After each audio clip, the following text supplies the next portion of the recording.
Hello and welcome to the Oracular Shamanic Sorcery Minute. This is the Oracle Shaman calling in just to give you a brief update on what is going on with Oracle Shaman Healer, what services we are focusing on right now, and a brief update on the Goddess Vision enzyme. That is a very wonderful space. I am really loving it, loving what has been put in so far and the reports that I've gotten back. Gotten some really happy reports back from people about things that they've purchased or experiences that they've had.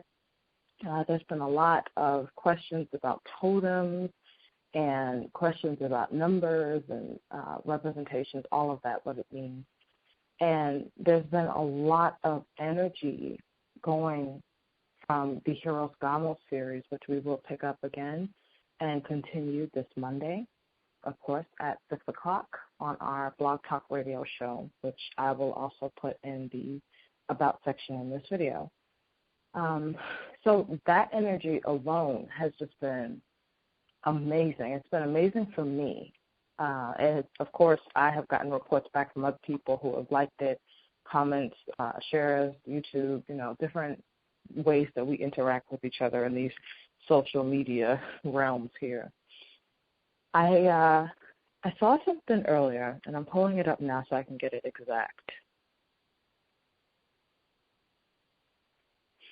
I saw this Latin proverb earlier today, and it said the following: by learning, you will teach.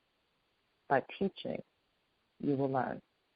And I've always believed that to be true. I've always held that close to me.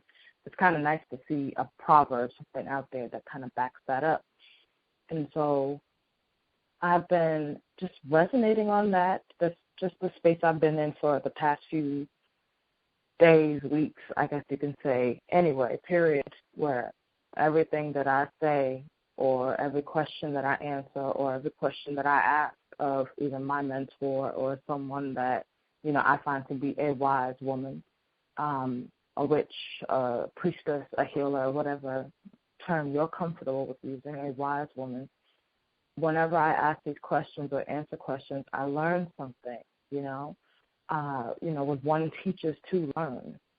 I don't care what the scenario is. When one teaches to learn, we always can pick up a gem. You just have to be open to the experience, open to learning.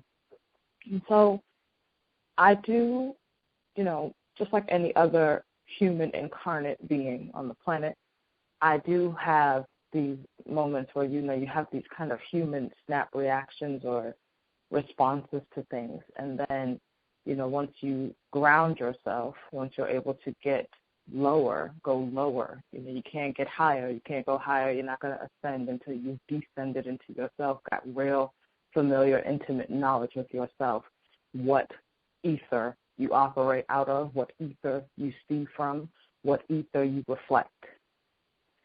And once you get through that process, you can now see below yourself, outside of yourself, above yourself. So once you get outside of that human snap judgment, snap reaction, snap response, immediate reaction to something, and you can question it or play with it or, kind of pick at it a little bit mentally, and ask yourself why you're feeling this way or why the experience happened or anything like that. Let me give you an example, something you can kind of identify with. I shared this with a group of friends. I was sitting here, and those who know me, I'm a crafty person. I love to make things. I always have since I was just a wee little girl. And so I'm in here, and I'm putting together this pair of gloves. I'm crocheting them. And interesting enough, being a spider daughter weaver myself, I see something begin to move in the corner. And I'm not sure what it is, and I'm not really that interested. I'm more so interested in what I'm doing. And so, I finish up the pair of gloves, and I'm tucking the threads, and I'm snipping the extras, and there are all these dark blue colors, and, we've got this beautiful multicolored strand of yarn. And so it has, dark blue and purple and light blue and white and black, and, it's just great. But I tell myself, I know good and hell well this is not true, but I tell myself so that I don't freak out. It's just a piece of blue yarn that's moving every time you breathe, because it's only slight movement, And so I guess enough of my snipping and moving, and now I'm making buttons out of gemstone beads, and I'm just doing things, and I agitated this little creature to the point where she decided to crawl onto one of my books that was also on this craft table with me. And I said, that is not a piece of yarn. So I'm looking at it. My first instinct says, this is spider, first of all. Let's just get that out there. Let's put that out there so you know what I'm talking about. It was a spider. And I say, well, what am I going to do with the spider? I'm not going to kill it, I have respect for spiders. I don't, much as I can, I try to capture them and put them outside or something, But I know that she was inside because she just wanted to find a warm place, and she found a nice warm place near my printer and my computer, my whole little setup here. She's just chilling on my craft table, just happily chilling there, and I'm weaving, and she's sitting there chilling. But I agitated her, and I knew that because, when the spider is about to, spiders, for the most part, are not going to attack you. That's one thing about Spider Clan. The Spider Clan will not attack you unless they feel threatened. So there's really no need for any human to be afraid of we spiders. We don't attack unless we're threatened. So long as you stay in your realm and do what you do, spiders will be okay. I've got one living in my closet. It's been there for 2 years, okay? I told her, as long as you stay in your corner, I won't bother you. You don't bother me. She's been there chilling. I've been in and out of the closet. I mean, it's got all my clothes in it, shoes and stuff. So I'm pretty frequently in there. And so long as I didn't bother her, she's not bothering me. But it's one of those closet spiders. It's one of those spiders you can kind of let live. This is a damn mouse spider, right? So this one is highly poisonous, and should it bite you, you're going to need immediate medical attention. And being a spider aficionado and a spider daughter, I recognized it as one of the top 3 most poisonous black spiders, and a little baby one. And I know that I live way out in the sticks, so I know that it's because where I'm at, no longer in the city, so we're kind of chilling way out in West Mabum, Massachusetts, and here we are with this spider. So I get up, and my first instinct is to grab something to smash it, right, because it's poisonous, it didn't kill me. And I grabbed something, and I went to go do it, and that empathy, couldn't do it. So this is day 3, right? It's day 3 from the spider first appearing in my craft space, my spirit room. And what I did was I took my candle glass, I emptied the wax out the bottom, and I flipped it over on top of the spider, and it's just kind of been there. So every day I kind of open it, put a little air in there because I feel bad. I don't know what it eats. But I did consider looking at what it eats and, trying to see if, I could try to keep the spider alive until I could figure out what to do, because it's cold, and I know the minute I put it outside, it's probably just going to die and, whatever. But I can't let it loose in my house either. That's just not happening. So with all of that, I, of course, went back and looked in my books and checked out some spider totem medicine and how the spider deals with shadow, the shadow side, the shadow self, the dark self. And this is, I am representing the dark mother, the dark feminine, the dark masculine. I am of the darkness. I am that darkness that was upon the deep. When they speak of that in the beginning space, that was us. We were here. We were that darkness upon the deep. When we talk about the Creator, saying, let there be. In the beginning, let there be light. What that would tell you is that the Creator was in what? Darkness. The Creator was not light. It wasn't of lightness. It created lightness. Let there be light. It's an interesting thing to think about. And it was an interesting thing to, receive from my interactions with the spider medicine that I've gotten. I say all the time that there is medicine and poison in everything. And even this little poisonous mouse spider, there's medicine in this little baby too. And it's, like I said, it's been a pretty interesting 3 days. Just the things that I have seen, the experiences that I have had, what that's shown to me, embracing my first judgment. My first reaction when I saw the spider was to let it be. If you remember, I said it was a piece of blue yarn. That's what I told myself, so that my humanoid faculties would not cause me to freak the fuck out and kill the spider.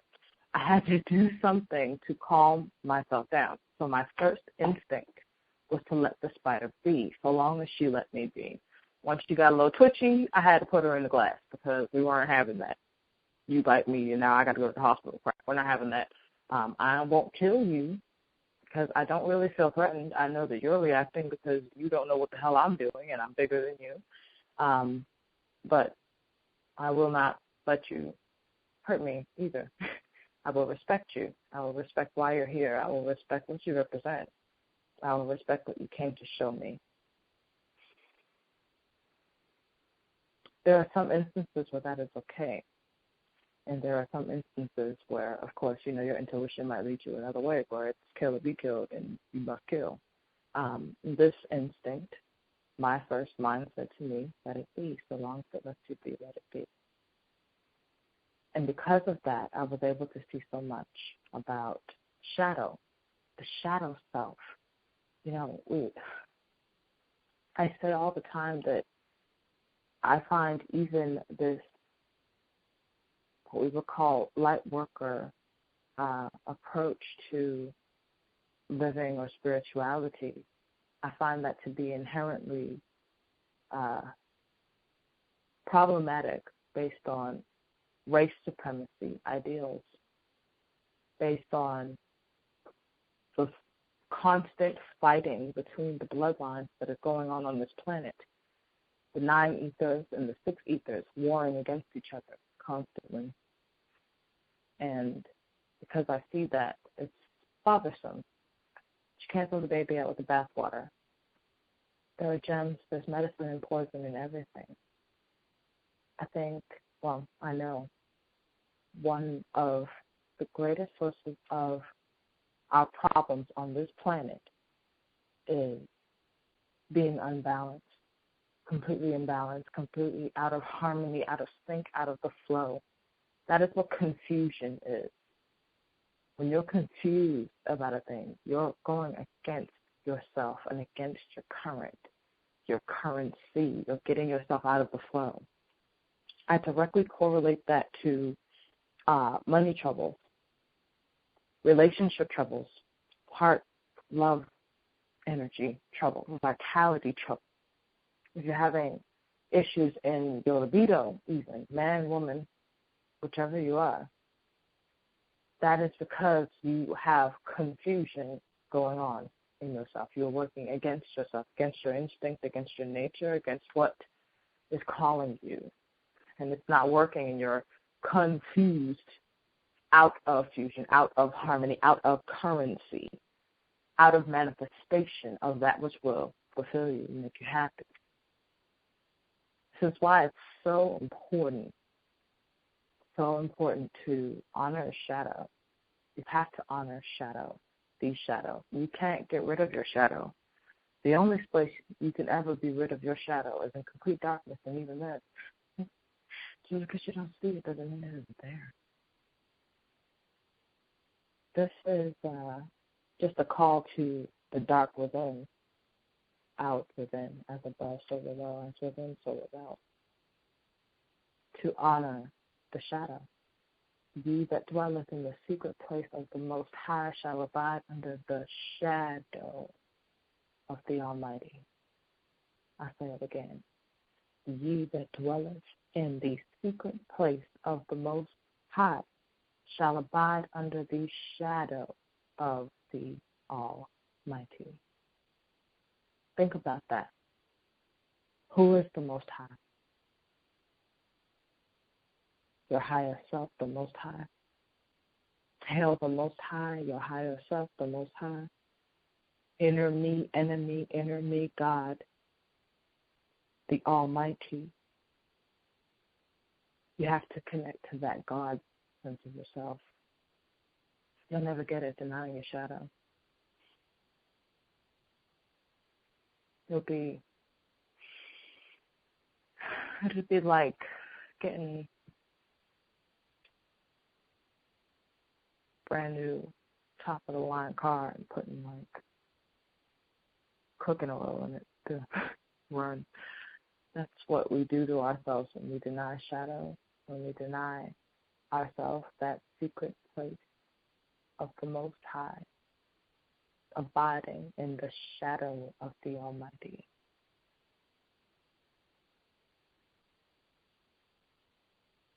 I think that'll be it for today. Thank you for tuning in with Calliope, channeling Anu and Enki, the Elohim. May this be edifying to your soul and your spirit. Ashe.